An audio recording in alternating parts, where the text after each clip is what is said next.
Pakistani media और पाकिस्तान के लोग सड़कों पे उतर के एक तरफ इजराइल और अमेरिका के खिलाफ नारे लगा रहे हैं, लेकिन जब उनका ही आर्मी चीफ असीम मुनीर उर्फ अमेरिका का पाला हुआ स्पाई एक लंच और कुछ डॉलर के लिए पाकिस्तान और ईरान को बेच चुका है, तो तुम्हारा मीडिया और पब्लिक जितना मर्जी चिल्लाओ, कोई फायदा नहीं होने वाला है। मोदी ने बड़ी बातें सुनाई हैं कल डोनाल्ड ट्रंप को, और मोदी ने ऑफिशियली रिलीज की है बात कि डोनाल्ड ट्रंप, तुम्हें पता होना चाहिए कि कोई मुनीर, तो अगर पाकिस्तान में अमेरिका की बेसिस बनती हैं तो ईरान सारे शॉर्ट रेंज मिसाइल पाकिस्तानी के ऊपर दाग देगा और इस लड़ाई में पाकिस्तान भी इन्वॉल्व हो जाएगा। और जिस दिन अमेरिका का काम हो गया, जैसे अमेरिका ने एक यूज्ड टिश्यू की तरह 2 बार की नहीं थी। सर, हमने अमेरिका के खिलाफ बात क्यों नहीं की? इसलिए कि इसराइल और अमेरिका तो एक ही है। इसराइल और अमेरिका मिलके ईरान के ऊपर अटैक कर रहे हैं और अमेरिका जो है वो इसराइल को ना सिर्फ फंड कर रहा है, तो हम आज तो हमारे फील्ड मार्शल साहब को कहना चाहिए था मैं तो तुम्हारे रोटी खाऊंगा। ये मसला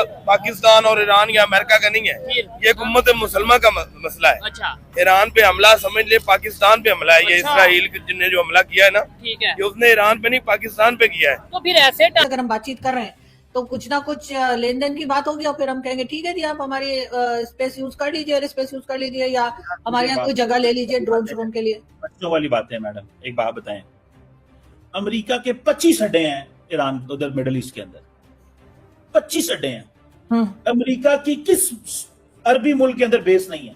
बताएं मुझे, किसके अंदर बेस नहीं है? इजरायली मारते हैं गोली, ईरानी जनरल के सीने में लगती है आके, वो जिधर भी होते हैं। क्या अमेरिका को हमारी जरूरत है? क्या बच्चों वाली बातें करते हैं वो? वैसे फिर हमें आर्गुमेंट नहीं ना हमें मिलता की इंडिया दोस्त थे। जी जी हाँ, चाह बाहर अभी तो खबरें ये भी आ रही है। खबरें आप देखें, जब भी कोई पाकिस्तान के साथ इंडिया की जंग लगी है ना, तो ईरान ने हमेशा इंडिया का साथ दिया है, पाकिस्तान का नहीं दिया। तो आजकल इंडिया इसराइल के साथ है। अब आप अड्डों वाली बात कर रहे हैं, आप चले जाए ईरान के साथ इराक है, इराक में ऑलरेडी अमेरिका की एयर बेसेस है, ठीक है, न्यूक्लियर। अब पाकिस्तान में वो उन्होंने अड्डों को क्या करना है, मुझे ये बताएं। ये सब साजिश। अगर हम बातचीत कर रहे हैं तो कुछ ना कुछ लेन देन की बात होगी और फिर हम कहेंगे ठीक है जी, आप हमारी स्पेस यूज कर लीजिए, एयर स्पेस यूज कर लीजिए, या हमारे यहाँ कोई जगह ले लीजिए ड्रोन श्रोन के लिए। बच्चों वाली बात है मैडम। एक बात बताएं, अमेरिका के 25 अड्डे हैं ईरान उधर मिडिल ईस्ट के अंदर, 25 अड्डे हैं। अमेरिका की किस अरबी मुल्क के अंदर बेस नहीं है? बताएं मुझे, किसके अंदर बेस नहीं है? इजरायली मारते हैं गोली, ईरानी जनरल के सीने में लगती है आके, वो जिधर भी होते हैं। क्या अमेरिका को हमारी जरूरत है? क्या बच्चों वाली बातें करते हैं वो? वैसे फिर हमें आर्गुमेंट नहीं ना हमें मिलता की करना है। मैं मानता हूँ कि ईरानी अभी उन्होंने एटमी पावर शो नहीं की, but according to our knowledge के ईरान जो है एटमी पावर बन चुका हुआ है। इस बात को इसराइल को, मैं आपकी इस बात को एग्री नहीं करता। अगर ईरान एटमी पावर बन चुका होता है तो मेरी बात सुनो, उनके देखें 5 मिनट लगे हैं, उनकी आधी से ज्यादा जो ऊपर वाले होते हैं खत्म हो गए। उन्होंने बड़े उड़ा के रख दिया, बड़े साइंसदान खत्म हो गए। ईरान अभी एटमी पावर होता ना, मेरी बात सुने, ये बात मानने वाली है ही नहीं। मिस्टर को इम्पोर्टेंस क्यों नहीं दी गई कि अमेरिका के प्रेसिडेंट उन्हें बुलाते हैं और उनके बजाय जो है वो आर्मी चीफ या फील्ड मार्शल को बनाया गया? देखिए जी, बहुत शुक्रिया मैडम। देखिए, पहली बात तो ये है कि हमारे मुल्क के अंदर जो बैलेंस ऑफ पावर है वो एक हाइब्रिड मॉडल के अंदर है, पहली बात।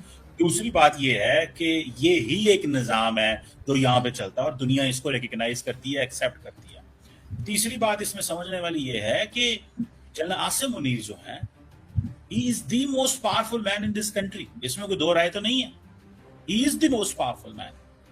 और ये भी रिसेंटली जो मार्का हक हुआ भारत के खिलाफ, जो ऑपरेशन बुनियान अल मरसूस, और भारत ने जो एक ऑपरेशन हमारे खिलाफ किया, उसमें general Asim Munir was the man who was calling the shots. He was the man, basically वो कर रहे थे सारा कुछ। और आज ट्रम्प साहब ने कहा भी है कि पाकिस्तान की तरफ से जनरल आसिम जो था वो he is a strong man. माजी में भी कई दफा वो स्टेटमेंटें दे चुके हैं कि जनाब पाकिस्तान के अंदर बड़े मजबूत स्ट्रॉन्ग लीडर हैं। मैं जब कहता हूं तो कई लोगों को बुरा लगता है, ठीक है, तो वो जनरल आसिम के रेफरेंस दे रहे होते हैं मेरी असेसमेंट के मुताबिक। आज भी उन्होंने कहा भारत के साथ